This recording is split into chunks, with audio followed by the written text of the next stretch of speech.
Hi అండి. ఈరోజు కొన్ని ఇంపార్టెంట్ వాస్తు గురించి చూద్దాం. 3 టాపిక్స్. ఒకటి వచ్చేసి వంట చేయడం గురించి. వంటగది, వంట మనం ఎటు సైడ్ నుంచొని చేయాలో చూద్దాం. నిప్పుకి అధిపతి అగ్నిదేవుడు. కాబట్టి వంటగది సూర్యుడు ఉదయించే దిక్కు అంటే తూర్పు వైపుకు ఉండాలి. అది ఆగ్నేయ మూల ఉంటే ఇంకా మంచిది. వంట చేసే వాళ్ళెప్పుడు తూర్పు దిక్కుకు తిరిగి వంట చేయాలి. సూర్యరశ్మి వంటగది నుంచి ఇంట్లోకి వస్తది. సో, మంచి పాజిటివ్ వైబ్స్ వస్తాయి.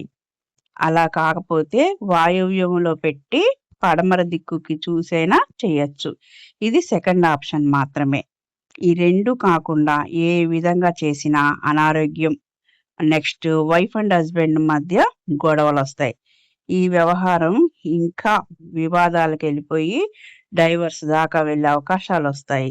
సో, వంటగది విషయంలో చాలా జాగ్రత్తగా ఉండాలి. ఇలా కుదరలేదంటే వంటగదిని మార్చడమో, లేకపోతే ఇంటినే మార్చేయడమో చేయాలి. Thank you.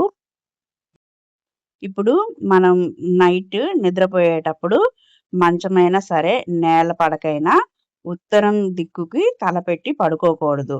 ఆ ఒక్క దిక్కు తప్ప మిగిలిన తూర్పు, పడమర, దక్షిణ వైపుకి తలపెట్టుకొని నిద్రపోవచ్చు. ఇలా అయితేనే మనకి ఎలాంటి సమస్యలు రావు.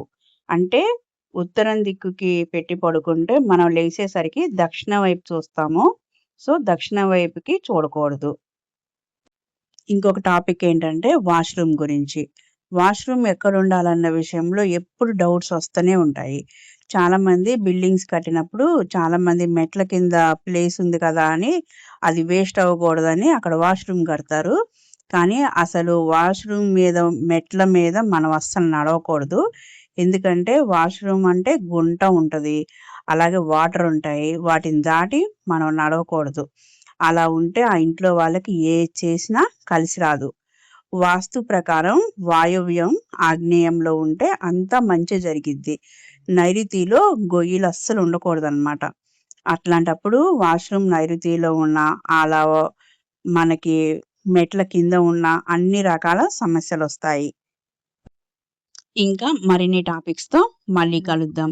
Please subscribe. Thank you for watching.